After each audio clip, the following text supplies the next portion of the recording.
오늘 이 시간에는 덕을 세우는 은사라는 제목으로 함께 본문의 말씀을 살펴보고자 합니다. 우리가 참 이 성도들의 모습들을 보면 제가 생각지도 못한, 내가 정말 갖고 싶은, 내가 부러워하는 그런 은사들을 가지고 있는 분들이 계십니다.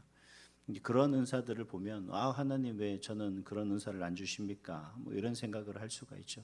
근데 가만히 보면 모든 것이 다 하나님 안에서 우리에게 맞게, 또 모든 그 무엇인가 모르지만 분명한 목적이 있게 그렇게 주신 것 같습니다. 그래서 모든 사람이 동일한 은사를 다 가지고 있다 그러면 정말 아무 의미가 없어지는 거죠. 근데 사람이라는 게 참 묘합니다. 물론 다 은사라는 게 나름대로 다 하나님께 맡겨진, 하나님께서 특별하게 주신 그런 은사들이라고 하지만, 어떤 사람들은 좀 다른 어떤 은사보다 또 내 은사가 더 우월하다 이렇게 생각하는 분들이 계시더라는 거죠. 과연 그런가? 하나의 어떤 예를 놓고 본다 그러면, 교회에서 우리가 이제 직분을 받게 되죠. 그 직분을 받는다는 건 여러 가지 의미가 있습니다만, 사실 이 직분이라는 자체는 결국 하나님의 일을 감당해야 될 몫을 이야기합니다. 다시 말하면 내가 짊어져야 될 짐의 무게를 의미하는 거죠. 이게 높고 낮음의 문제가 아니라 하나님 앞에 그만한 충성된 봉사자로서 하나님의 영광을 위해 일할 수 있는 일꾼이 되는 어떤 무게를 이야기하는 거죠. 그러면 우리가 직분을 가졌을 때 이 직분이 일반적인 생각 속에 높은 직분이다 그러면 우리는 어떻게 해야 됩니까? 더욱더 하나님 앞에 충성스럽고 또 많은 성도들 앞에 본이 되는 그러한 성도가 되어야 되는 것인데, 이제 우리는 항상 인간적인 어떤 기준 속에서 자꾸 그것을 높고 낮음의 문제로 자꾸 생각을 하게 된다는 거죠.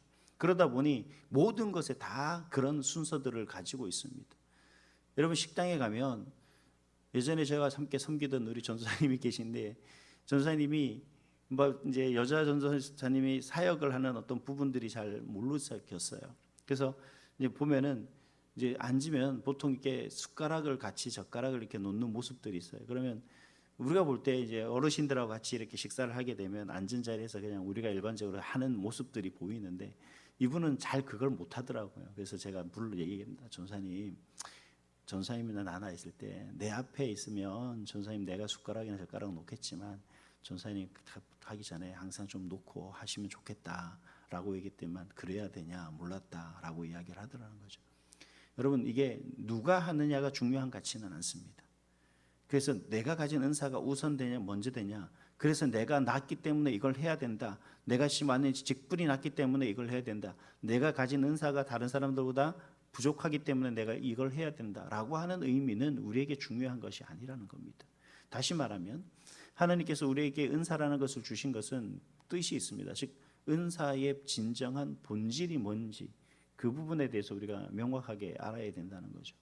그래서 오늘 이 성령의 은사가 과연 우리에게 왜 허락하신 것이고, 그 성령의 은사를 우리에게 주신 이유가 뭔지에 대해서 함께 본문을 통해 살펴보려고 합니다.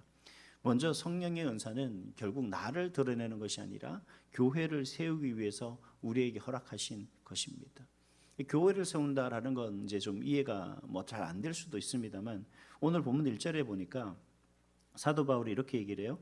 사랑을 추구하며 신령한 것들을 사모하되 특별히 예언을 하려고 하라라고 이렇게 얘기를 합니다. 왜 자꾸 사도 바울이 갑자기 예언, 그러면 예언의 은사가 일반적인 방언의 은사보다 더 귀하고 신령한 것인가? 이렇게 생각할 수 있는 건데, 지금 고린도 교회에 나타난 문제 중에 한 가지가 뭐냐 그러면, 고린도 교회는 우리 교회처럼 일반적으로 대표 기도라는 걸 하지 않아요. 근데 대표 기도라는 거나 아니면 이 은사라는 게 어떻게 나타나냐 그러면, 성도들이 본인이 하나님의 감동을 주시면 앞에 나와서 기도를 하는 사람들이 있고, 또 어떤 사람들 앞에 나와서 방언을 하는 사람도 있고, 또 어떤 사람들은 예언을 하는 사람도 있고, 아니면 하나님이 주시는 그 은혜에 대해서 고백하는 사람들도 있다라는 겁니다. 근데 많은 사람들이 그런 얘기를 해요. 막 방언으로 이야기를 하는 것을 경험하게 된 거죠. 근데 이 방언은 결국 왜 방언을 하냐 그러면, 하나님이 자신에게 주신 그 특별한 은사 방언, 이 방언은 아무나 할 수 있는 것이 아니다라고 생각하기 때문에 그 많은 사람들 앞에서 자랑하듯이 방언을 한다는 거예요. 그러다 보니 방언을 못하는 성도들은 그게 큰 신령한 은사인 걸로 착각하고, 또 그것이 없던 것에 대해서 자신이 부족하고 연약하다라고 생각을 해서 그런 부분에 대해서 어떻게 됩니까? 죄가 되는 것처럼 그렇게 느껴지는 겁니다. 그래서 여러분 대표기도 할 때는 방언을 하는 게 아닙니다. 대표기도 할 때는 항상 모든 성도들을 대신해서 내가 기도한다는 마음을 가지고 내 생각이 아닌 진정한 성도들의 하나하나의 마음들을 내가 생각을 깊이 준비해서 그들의 마음을 하나님 앞에 대변해 올리는 대언자로서 서인 대리자로서 기도하는 것이다 라는 것을 좀 기억했으면 좋겠습니다. 그래서 어느 교회든 이 대표기도를 방언으로 하는 사람은 없는 거죠. 그런 모습 속에서 사도 바울이 그럼 왜 자꾸 예언이라는 것을 더 강조하느냐? 이 예언인 걸 우리가 예언이라 그러면 이제 그 미래적인 어떤 그런 일들을 예측하는 그런 것으로 우리는 일반적으로 통용되는데, 왜냐하면 우리는 우리나라에서 있는 샤머니즘이라는 그런 어떤 것들을 우리가 경험했기 때문에 자꾸 예언이라는 것을 우리가 말할 때는 그런 식으로 생각하고 판단할 경우들이 많습니다. 근데 사도 바울이 그렇게 얘기를 하지 않습니다. 이 예언이라는 것은 결국 다른 어떤 의미를 가지고 있는 것이 아니라 바로 교회를 세우는 것에 있어서 귀한 것이다. 왜냐 그러면 방언은 내 자신이 하나님께 올려드리는 그런 기도다 보니 하나님만 알아들을 수 있는 잘 모르는 언어라는 거죠.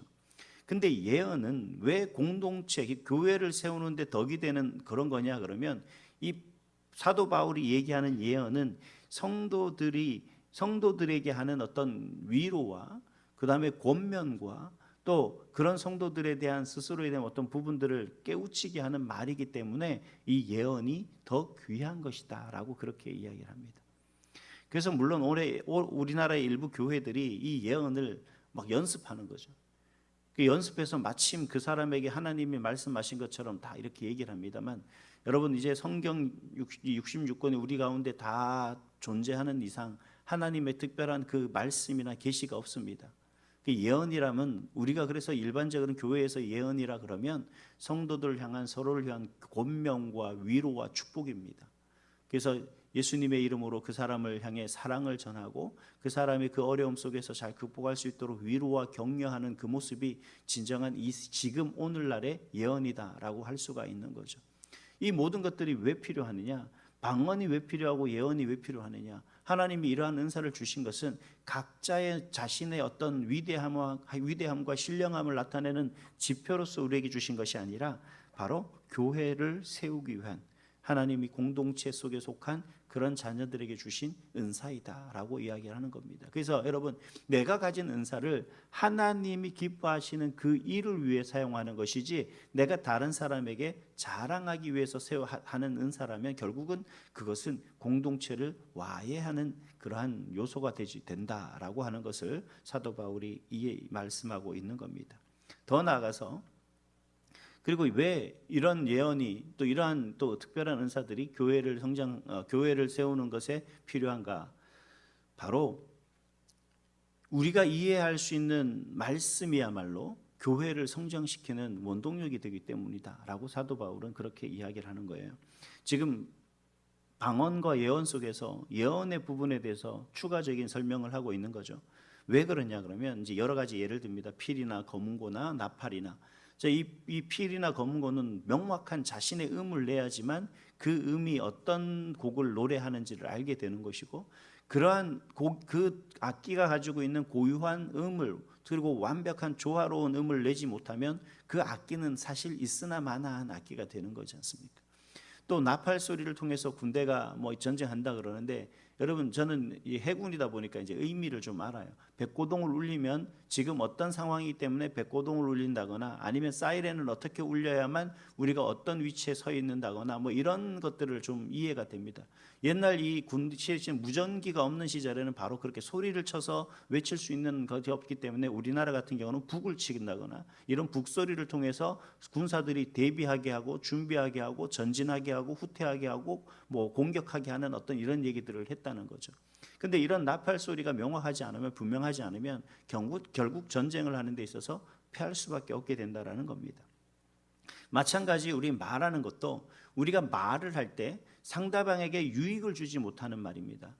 이 말이 상대방에 들리냐 안 들리냐가 아니라 유익을 주지 못하는 말은 우리에게 뭐가 되는 거예요? 해가 된다는 거죠.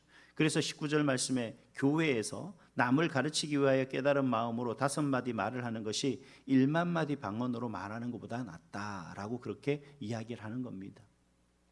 결국 교회가 세워지는 데 있어 정말 많은 사람들의 어떤 이야기를 하는 모습들이 그 사람의 유익을 위해서 할 수 있는 그런 말을 얘기하는 거죠. 특별히 이 예언이 제가 앞부분에서 이제 우리가 뭐 서로 위로하고 격려하는 말로 서로를 축복하는 말로서 오늘날 우리가 통용될 수 있다라고 말씀을 드렸는데, 여러분 이 부분에서 이렇게 생각하실 수 있어야 됩니다. 여러분 우리가 남을 가르치기 위한 말을 할 때도 여러분 그냥 훈계하고 뭐 그냥 얘기하듯이 하는 것이 아니라 정말 하나님이 나에게 주시는 특별한 어떤 마음의 감동이 있을 때, 혹은 그러한 정도의 마음을 가지고 정말 조심스럽게 상대방에게 그런 위로와 권면의 말을 할 수 있어야 된다는 거죠. 그래서 여러분 참 조심스러운 게 있습니다. 어떤 분들은 간혹 그렇게 물어보는 분이 계세요. 목사님, 제가 이번에 뭔가를 하려고 그러는데 할까요 말까요? 제가 그런 부분의 전문가도 아니고 어떤 그러한 부분을 뭔가를 하시고자 하는 그 분의 마음을 가지고 어떤 내가 그분의 마음의 10분의 1도 내가 알지 못하고 갖고 있지 못하는 지식 속에서 내가 그 일을 해야 될까요 말아야 될까요를 내가 이해할 수 있겠습니까? 여러분 만약에 어떤 분이 목사님이나 뭐 그런 분이 그걸 하십시오 마십시오 이렇게 딱 예단을 한다면 저는 믿지 말라고 하고 싶어요. 여러분 아무리 뭐 기도하고 한다고 할지라도 기도는 해줄 수는 있습니다. 얼마든지 정말 그 사업을 준비한 모든 것들이 잘 진행될 수 있도록 하나님께서 은혜를 부어서 정말 번성하고 번창할 수 있도록 해달라고 기도는 할 수 있습니다만, 내가 그걸 해서 잘 될지 안 될지는 모르는 거죠. 제가 이 신학교를 하기 전에 제가 정말 그 하나님과의 싸움이 있었습니다. 요나 같은 마음이었어요. 하나님은 저를 부르신다라는 마음이 제 마음에 분명했었고, 근데 하나님 저는 그 길을 가기 싫습니다. 그 길이 얼마나 힘들고 어려운 길인지도 아는데 하나님 도대체 저는 그러고 싶은 마음이 없다라고 계속해서 막 저항을 하는데, 어느 한 분이 이제 우리 그 당시 교회에 이제 한 집사님 한 분이 부르시는 거예요. 자기 집에 오라고.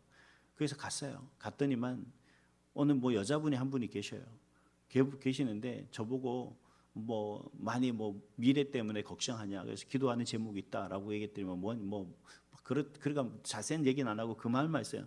내가 기도하는 제목이 있는데 그걸 해야 될지 말아야 될지 많이 고민스럽다. 근데 이분이 마침 그 무당이 막 이렇게 그 신이 이렇게 와서 이렇게 막 예언하는 것처럼 막 예언하는데 저보고 세차장 하래요. 그럼 돈 많이 벌 거라고. 막 그런 얘기를 막 하는 거예요. 그래서 제가 여러분 어떤 마음이 들게요? 제가 지금 기도하는 제목은 다른 거지 않습니까? 내가 정말 하나님이 부르시는 대로 내가 순종해야 되냐, 아니면 그냥 내가 정말 그걸 끝까지 거부하고 내가 원하는 사는 삶을 살아야 되느냐라고 하는 게 정말 기도 제목인데, 이분은 전혀 엉뚱한 얘기를 하는 거죠. 이분이 예언이라고 얘기하는 겁니다. 여러분 그게 맞는 건가요? 내가 하나님 안에서 어떻게 살아가야 될 진정한 고민은 나와 하나님과의 관계 속에서 이 모든 것을 결정해야 될 부분이거든요. 근데 예언이라고 위로라고 한다고 그 길을 알려준다라고 하는 얘기는 전혀 이 사람의 문제와 고민과는 상관없는 이야기들로 하는 사람들이 많다는 겁니다.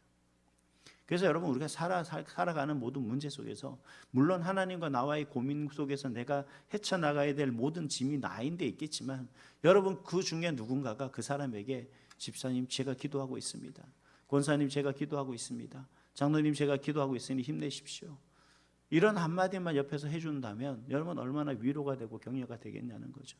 이게 진정한 사랑이고 이게 진정한 하나님이 우리에게 주신 은사입니다. 이런 은사들은 바로 성도를 세우는 그런 모습 속에 쓰이는 것뿐만 아니라 결국 우리를 세우고 교회를 세우고 그렇게 세워져 나가는 모습인 거고, 우리 가정에서도 정말 아침에 말 한마디, 제가 어렸을 때 제가 밥을 잘 못 먹었거든요. 그 마지막 들려오는 어머니의 안타까운 말 한마디가 항상 있었어요. 이 녀석 밥 좀 먹고 가지 그냥 가냐고. 그리고 항상 뒤에는 뭐라고 얘기합니까? 오늘도 공부 잘하고 조심히 잘 갔다 와 라고 하는 거죠. 여러분 그 한마디가 내 삶에 조심을 하게 되고 하기 싫은 공부도 어쩔 수 없이 하게 되는 그런 격려가 되는 거예요. 여러분 우리가 항상 당신 뒤에서 기도하고 있으니 힘내십시오. 여러분들은 잘 모르지만 저 나름대로 시간 날 때 기도할 때마다 한 분 한 분을 기억하면서 기도하고 있습니다. 언제나 혼자라고 외롭고 힘들다고 생각하지 마시고 이러한 하나님의 은혜 속에서 함께 기도해 주는 그런 많은 성도님들이 있다고 기억하시고 그분들에게 힘을 얻으시길 바랍니다. 여러분, 제가 개인적으로 이렇게 한 분씩 만나다 보면 우리 장로님들 위시에서 우리 권사님들 집사님들 가끔 저보고 물어요. 그분 교회 하루 안 나오면 새벽에 안 보이면 안 보이시던데 어떻게 해요? 계속 마음으로는 기도하고 있는데 뭐 이런 얘기를 합니다. 여러분, 한 분 한 분을 다 기억하며 기도하고 있으니 여러분 힘내시고 오늘 하나도 하나님 우리에게 주시는 그 은사를 통해 내가 하나님의 기쁨으로 살아갈 수 있는 그 삶으로 살아갈 수 있도록, 그래서 내가 살고 가정이 살고 교회가 사는 그런 하나님의 은사를 통하여 하나님 앞에 영광 돌리며 나아갈 수 있는 그런 저와 여러분의 한 날 될 수 있기를 주님의 이름으로 축복합니다.